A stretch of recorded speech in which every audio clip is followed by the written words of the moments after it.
Hello, welcome everyone who's joining us in virtual land. My name is Tyron Park, and I'm Artistic Director of the Australian Musical Theatre Festival.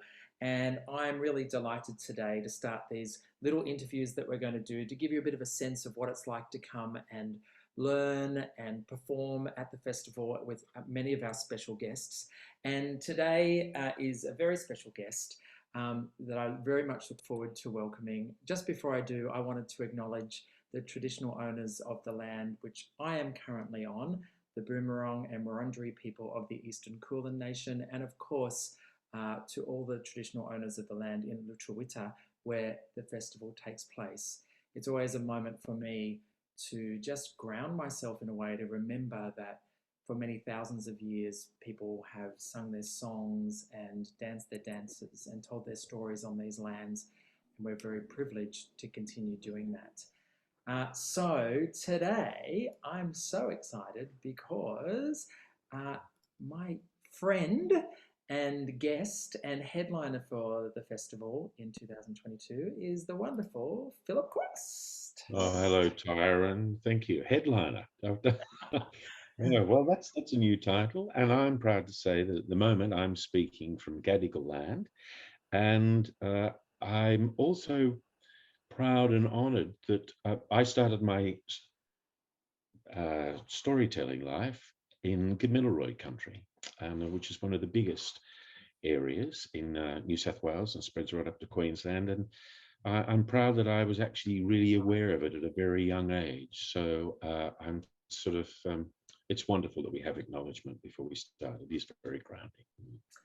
And tell me then, Philip, tell me about where you are from. And I guess, I mean, I know a lot about you, and one of the things we're going to do at the Music Theatre Festival is not just have you teach and perform, but we are going to have a kind of in conversation with, because I think it is Yeah, interesting yeah. for people to know the various ways people come into the theatre because there are so many Mm. ways. But how did you end up being in the theatre? How did this occur?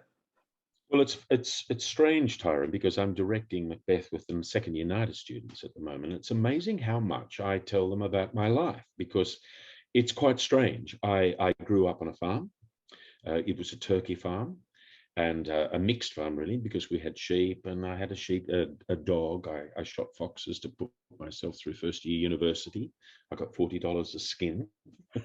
But when those days when I sold them to Cornelius Furs, I went to a one teacher school. There was only 13 or 14 kids in the school. I was the only one in my class. I had to catch the bus to school, which took forever. And it's an unusual lifestyle. But the older I've got, the more it feels like a theatre lifestyle.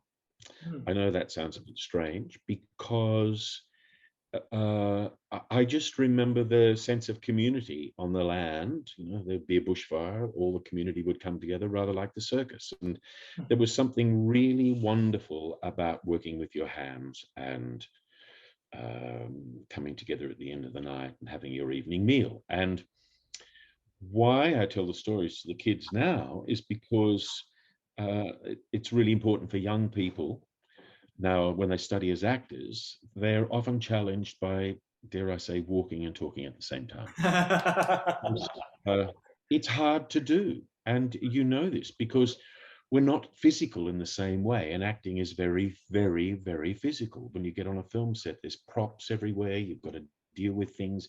You have to sing and talk. And my life on the farm was like that. I'd be hammering away and talking and singing and mucking around. But now we're it's a little bit reduced because of the mobile phone, the head down, spatial awareness. So it's funny how all that background now is now coming back to me. And in teaching, I and you would find this too. I know you get kids up to play, and so I went from that farm life to the university in Armidale, UNE, and I happened just to come across this man called Colin George, who had a little stand up and was starting a drama department at the university. And he went on to become the artistic director of the South Australian Theatre Company in a very fecund time for Adelaide. I mean, he had a permanent company. So after Armidale, he thought I should go to NIDA, which I managed to get into. And after leaving NIDA, then I went off to the South Australian Theatre Company and joined him in his last year there. And Mel Gibson, Judy Davis, Colin Friels, they all went there. Michael Saberi, and I served my apprenticeship there. Did 24 plays in sort of 2 years, really, and where we rehearse in the day and perform at night. So that's it, sort of in a nutshell. And as I was saying, it's funny how now at this stage of my life, 65 this year, where I don't feel acting is much different to where I grew up and how I grew up.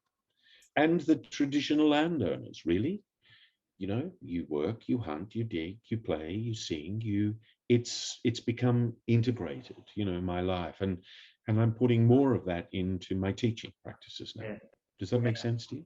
Oh, it makes sense. Yeah. I like really like even that. That's a very long-winded, roundabout, short, praised way of telling you what I do. And it all where I makes came sense. And I actually have many other questions, and they're probably questions that we'll talk about over the course of the festival, because I've got, and the importance of mentorships, and you talk about people taking you into the company and all of that, the idea of the repertory company, and then also the way you talk. And I guess I'm used to this because I know you, but there's very little of the drive to be, of the kind of be famous part of, I never hear you talk about you saw something and you wanted to be famous. It was about the work, and that's something that I think is really refreshing and interesting. And potentially I hear something about where you came from as well, in the toil of it and the craft of it, and you've always been interested in that, and then transfer that to others. And Tyron, your interest, you're sort of, you're very much the same, because I without giving too much of your personal life away, the fact that you love reptiles. I remember I gave you a book on snakes, and people would be surprised that sort of curiosity of other things. And of course, someone who's been the greatest influence on my life and yours, Stephen Sondheim, God bless, and it was came as a shock when he passed away, really, because it was something gone from my life, and it came late to my life. But he was rather the same, this curiosity for other things. And he told a story. He became as interested in anything to do with a craft and skill he was interested in. I was practicing with a piece of rope tying knots once in my dressing room, and he came in and said, "What are you doing?" And I said, "I'm practicing these knots with ropes." And I said, "Oh, sorry, you want to give?" No, he said, "No, show me." And he just wanted to know how things went together. And that's no different to a carpenter or a chef. And as human beings, we have that natural curiosity. It's why we watch those makeover shows and those cooking shows, MasterChef. We like to see the growth in people's skills. And I think, and you're the same, it has nothing to do with the finished product in a way. It's how you get that finished product out there, that process of putting it together. And I think the mentors in my life have given me clues of how the glue goes and how you put this and that together. And as you get older, I don't have a method as such. But I've come, I was lucky to have Cicely Berry, who's a very, very famous voice teacher. I had her to myself for an hour every week when I was living in Stratford, and there was a very famous text and teacher called John Barton, and there was Trevor Nunn, and for you, there's people that are mixed, they're friends as well, as like Stephen Schwartz for you, and Stephen Sondheim. Those, they are mentors, but they're teachers. Yeah. And I think for Stephen Sondheim, when he went, was the loss of the teacher. Yeah. But then there's hope in that as well, because he always used to say it's the student that teaches the teacher. Yeah. And I remember sitting with him a number of times and having intimate conversations, not personal, just about the work. And it was this strange sort of codependency, because the more questions I asked, about what he did, the more he sort of seemed to enjoy the challenge, because by someone asking the questions, they were recognizing the work that he put in to come up with that material, and he had answers for everything. Do you know Yeah, what I mean? absolutely. And I've always been like that. So uh, and now, of course, I'm at the moment I'm in class and loving it, because those students are teaching me, Yeah, because it's a different world. You know, it literally is a different world, and they learn differently. I now have to say, I'm a big believer now, because they learn visually so much, and they go back and look at their work. I have to say, well, once upon a time, I could give them a note and say, listen, I think you're indicating that. And they don't know what that means anymore. So I said, look, go home and film yourself, and you'll see that you're showing it on your face. So they're demonstrating it, you know. And I say, you don't need to, when you're angry, you don't need to show the anger. yeah, But if I tell them, they don't get it. But if I say, go home and film it, they come back and go, oh, and that's fair enough, because they're much more visually orientated than I mhm, was. However, they do lack the physicality as well. So mhm, I'm aware that, and you are too, that we're fighting technology yeah, uh, to try and keep them active as physical people, you know. yeah. Can I ask you then, Philip, in terms of like, we've got you, one of the wonderful things you're doing for us down here at the festival is you're doing an Mm. acting through song class and and Mhm. a master class. You say you don't have a specific technique, but you list all of these teachers, and whether they've been Mm. directors or actual teachers in your life is, not the point. Um, is there a process that you use? I mean, we welcome anyone to kind of put up their hand and come and have a sing. Is there something that you look for when you approach us? I mean, it's such a I've Yes, I suppose so. Look, am I allowed to swear? yeah. Yeah. Well, one of the first things, as I say to the students, is don't fuck your song on the first date. Um, and it's sort of true, because we're used to getting things so quickly. Yeah. So I say to them, look, just if you're starting to work on a song, you've got to take it out to dinner. Mm, You've got to get to know it. You've got to try and go through, replicate some sort of process that it went, and the pain that went into writing it, because people got divorced and friendships fell apart in order to create that piece of work. mhm. So it's incumbent upon you to invest in that and investigate it, and not just go and learn it quickly and mimic it, because it wasn't an easy process on the whole to create that. So I suppose one of my biggest things, and by teaching them, they're teaching me, is I have to remind myself to slow down. I just had a double knee replacement.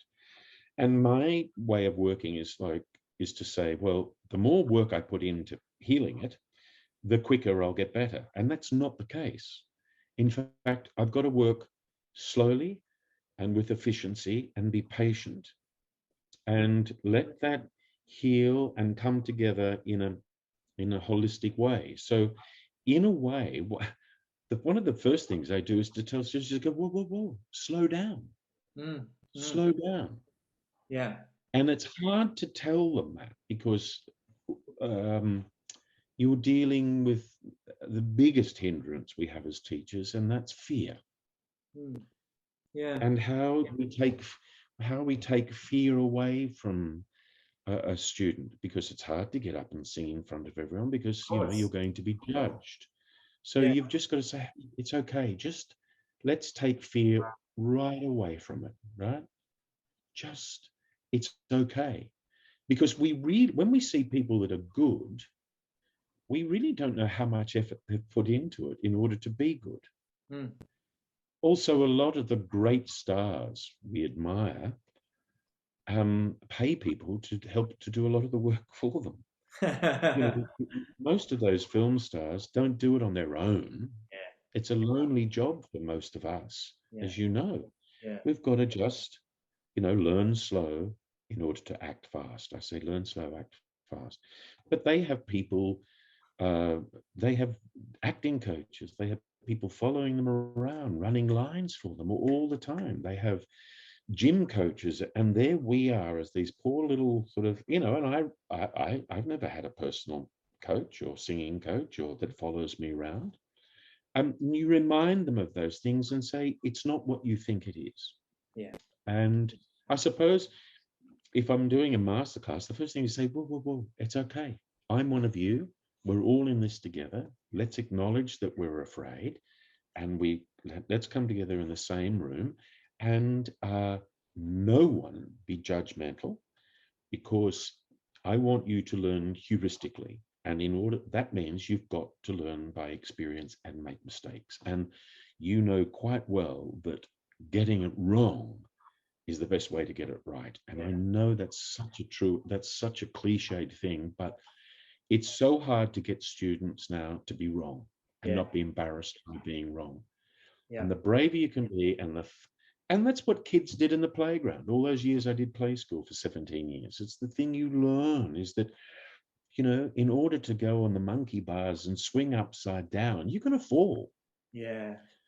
Acting's not going to hurt you as much as falling off the monkey bars, let me tell you. When you get it wrong, it can feel like it's going to kill you. But you've got to have that bravery that you skin your knee, and you might be a bit embarrassed, if your panties and dress and your pants split or whatever, you've got that sort of stuff. But in the end, you and I both know is that our biggest challenge is to encourage people to say it's okay. Yeah. And if you can just say in those terms, and I used to do it by literally holding their hand. We're not allowed to do that anymore. But sometimes I do. And the best thing you can do when people get up is to get up with them.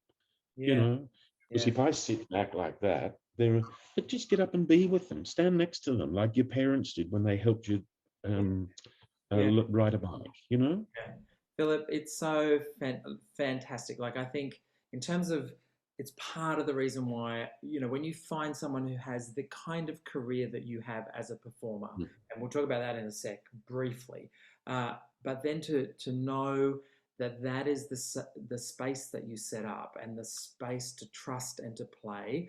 And I'm hoping that people are listening to this going, what they all know you from TV, from Play School, as you mentioned, from Les Mis, from all these amazing things in the West End, to go, oh, I'm just actually with another human being playing and exploring ideas. That is really exciting to me, and I'm very grateful for you being in that space. And I encourage everybody to come along to your classes and know that they're going to be held in that way, which is amazing. Oh, and I'm too afraid myself to be judgmental. And don't forget, a song that someone gets up to sing, I don't know how it should be done. I'm as interested in how we solve that problem or make it better as they are, Of course. Because I didn't have a success with Les Mis just on my own. It didn't happen. I mean, I had a mentor and a director who guided me, got me to speak the lyrics, taught me a whole new way of working, held my hand, put my arm around me, and then led me and said, go on, go into the faster flowing water. You can do that. You're not going to drown. Just go there. And, it's okay. And then when I'd get a little embarrassed or scared, he'd say, see, it's not going to kill you. And so Les Mis came about not on my own. I didn't do any of it. It came about as a process of collaboration. Yeah. Did you know, Philip, can I ask, because the 10th anniversary Les Mis is so seminal for people. It really is. Like, talking to people in Tasmania, and they're so excited about you coming down there. A lot of people remember you with Big Ted. A lot of people remember in other things. But that moment, that Les Mis, I mean, were you aware when you first did it in Australia? Because you then did it in the West End, you did it in Manchester. Yeah. You kept returning to it in Australia at various points. Were you aware what you were getting involved in when you started? No, none of us were, to be honest, because it was the first of those major live concerts. And of course, we went on to have all those live things later on. But it was the first sort of those arena things. And it was very cavalier. If you remember, we didn't have radio mics, we had stands. And I remember one stage I was trying to sing and I pick up the mic at one stage and put it on blocks. And we were inventing that suddenly, because I couldn't get my sound right. And So I was picking up the mic and holding it, and just before the concert, and it was televised, Trevor said, "We need to have some blocks." So you'll see me literally go up and lift the mic on a block and then put it back down for Michael Ball, who was much shorter, or Colin Wilkinson. And we were all shitting ourselves because I remember Ken Carswell, who directed it, says, "Listen, you got to be good, because what you don't know is that there are 30 people behind you there have also played Javert." Well, um, it's wonderful that and it was incredible. It was incredible because no one had, and we were all surprised, because I will never forget being at the Albert Hall and the audience going "Vumpa," that sort of standing ovation, and it set off a whole new genre, really, of those concert versions, of Phantom and Cats, and that's sort yeah. of what happened, really. And what was so wonderful, Les Mis was the very first big musical I saw in Sydney Mm, originally, with you at playing Javert, is just to have that captured. And because you did play it all over the world, and there are mm. so many, as you know, there's a documentary out there about you and George Seurat at the National, and that's as much as we've got of that. But to have some documentation, Yeah. your Sweeney I Todd. was really sad that we didn't do a recording of Sunday in the Park with George. And you've played George, and it's like you only get to play Hamlet once. It's that one of those sort of things. If you're a person who is of I don't know what the gender is. I suppose it can be played anyway now, but you don't go at many temps at St. Joan. Yeah. They only come along. So it's a shame we didn't record it. And I'm grateful it's actually there. It did scare me a little bit, because I remember I got something like 65,000 something letters, because it took me to the world, in the first 3 months. And I thought, I can't, this is too much. That's enough to fill a room, this whole bedroom, to the ceiling.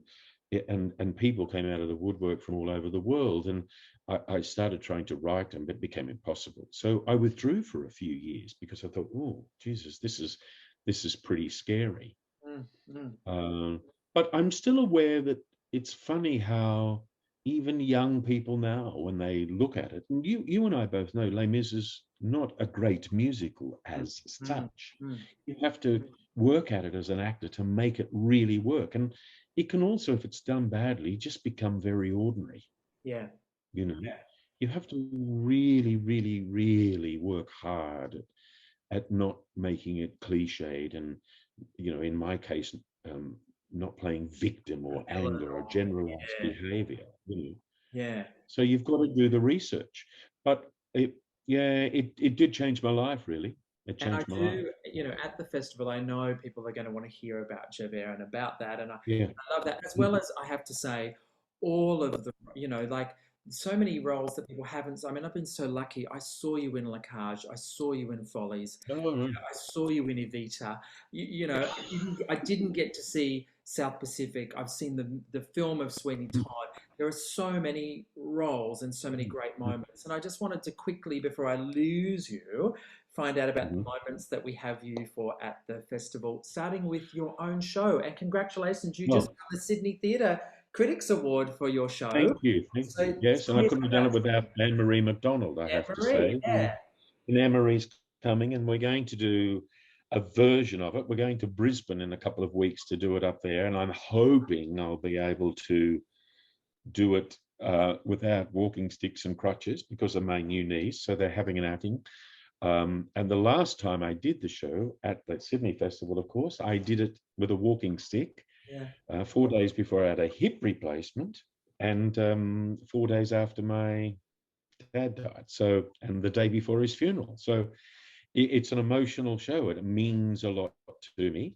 And I've tweaked it. It's funny because a lot of the stories I now tell and anecdotes, when I was rehearsing it yesterday or the day before, I'm looking at the script, and Stephen Sondheim's a case in point. I was talking about him in the present tense. Mm, And now he goes, he was. And I go, oh, and it doesn't seem right to suddenly speak about someone in the present tense. mm. So we're tweaking that little show a little bit. And Anne-Marie and I teach a lot at NIDA together. And and we've just developed a friendship where she knows where I am as an actor. So, you know, I might be in the middle of a song and suddenly get an idea and go, oh, and she'll stop and just wait. And she seems to sort of sense, and that symbiosis It's a is a rather good thing. beautiful. So we'll be doing a version of that. And I can announce, Tyron, I don't know whether you know this or not, but you'll be singing a duet with me.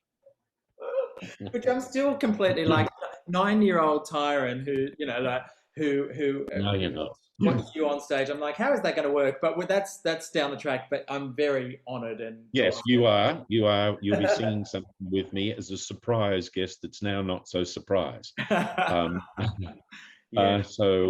which I'm really, really looking forward to actually Oh, singing with you, so am I. and so we'll do that. And I'm looking forward to because I've heard a lot about the festival, of course, and I've heard from Paige Rattray, who I've just recently worked with, who's from Launceston, and her mum's still there. And she says that it's an extraordinary place because it's a bit like I come from Tamworth, you see, and what happens to that country music festival? It transforms. And even if people in Tamworth, you know, they used to go, now they love country music, Yeah. and they come out of the woodwork and for miles and all over the country to be there and celebrate music. And I'm really looking forward to that, And you're actually. going to love it. And Launceston, they are music theatre crazy, and it's fantastic. And of course, Yeah. we've got you doing your show with Anne Marie, and it is a Mhm. fantastic show and a beautiful relationship, a beautiful friendship, and you can feel that in the music and the way it's put together. You're also doing. Yeah, there's so, and it's hard, Tyron, to know what to leave out, you know. But you will understand that I'm strange because I really can't sing a song unless it means something to me and has something to say. So a lot of my songs are narrative songs. The songs I love are narrative songs. And it is strange in music how I do love those. You know, the ones that tell a story. It's that sort Of of course, ballady things. I do like those. You know, and that so that is there's a something. lot of those. Yeah, that's something that we want to see and learn from because that is music theatre, and they're all stories, whether they're spoken or sung or danced even. And there's one concert which you're still going, how, what am I doing in that? But that's all going to be a surprise called the Hope Concert, which Okay. for me Yeah. is so Yeah. much about what we need right now, which is hope in the industry, in our community, everywhere. But that's going to sit into a world. I'm like, people may not know that you worked for the Royal Shakespeare Company, and yeah, and I love the idea of putting sonnets with music and with, and I'm kind of developing a little thing there which I think is going to be lots of fun. We've also got our Sound of Musicals concert, which is a big celebration of musical theatre. You've got your master classes. We're going to have a chat about Australian musical theatre. There's heaps of stuff there. Philip, I'm And going I'm singing my favorite song from Australian musical, which will be I have chosen already. to Uh, tell me. and I want to know. and the composer, I'm not going to tell you, but I'll tell you later. But the Okay. composer was very flattered and gave me the music, so that's happening. Which I think is Uh, wonderful because we did this last year and people just don't realize how much music. I mean, musicals are hard to put together, as you know, but there's often spectacular songs in Australian musicals and Australian music. oh well, it's like you know, all our cars are imports and everything. You know, we can produce them here. Yeah, It's just that it's a bit like television. What Australians tend not to realise is that what we get is the very best of what's already been weeded out comes here. So we get the successes, but it's very hard to put on a musical here and go through that culling process because it's a very expensive exercise. Not to mention, it takes a great amount of tenacity, and I just wish we did more of them and there was more. And maybe these festivals, that's what it does. It'll inspire more people to come together in collaborative teams to do it because you do need teams. You know, when you look at the whole of Broadway and Stephen Sondheim and Hal Prince and all the choreographers, how they work together as groups, as cohorts. You need those little teams. And something like Launceston will create teams. You that's know, right. people will get together, you know. And wait till you see Philip on the last day. You'll see it. There's a musical we've commissioned called Launceston the Musical, which Derek Rowe has written, and it's hilarious and wonderful and ridiculous and about like literally people in Launceston will see people they recognise and go, there's a song about the person who I've seen at the bank, and it's very funny and very silly, and as well as developing a full-length new musical which we commit to every year. I could talk to you forever, but I'm going to save it until the festival. I'm already thinking what rhymes with Launceston, you know, because, you know, Oh, Launceston, wait till you you know, hear. I had my There are more things than you'd realise. He's very clever. yeah, Gaston, Preston, Launceston. Yeah. Philip, thank Yeah. you so much, my friend. Oh, look, it's a pleasure to see you. I can't wait to be there with you. I'm really looking forward. It's going to be lovely. I'm really looking forward to it. And I'm bringing my wife down. Which We're down, well, yeah, so she's coming, of course, and we're looking forward to just catching up with a friend there as well, having a little look around for a couple of days afterwards. you're going to love So, Launceston. It's yeah. just so beautiful. And for people not who are visiting for the first time, the festival also is outside. There are events in the Gorge, which is this absolutely beautiful area. There's like we're combining food that, you know, and Launceston has amazing food and wine, combining that with songs. We've got an area outside which we're calling Busker's Alley based on Schubert Alley across the years. It's just, I long to be in Launceston. I long to be in Launceston. Americans sing songs about every city, so we'll have one about them. I can't wait. Can't wait. Longing So to much. be in Launceston. I can't bring this to an end if you're going to start singing, Philip Cross. Thank you so much. You're a joy. I'm going to see you very soon. Okay, bye.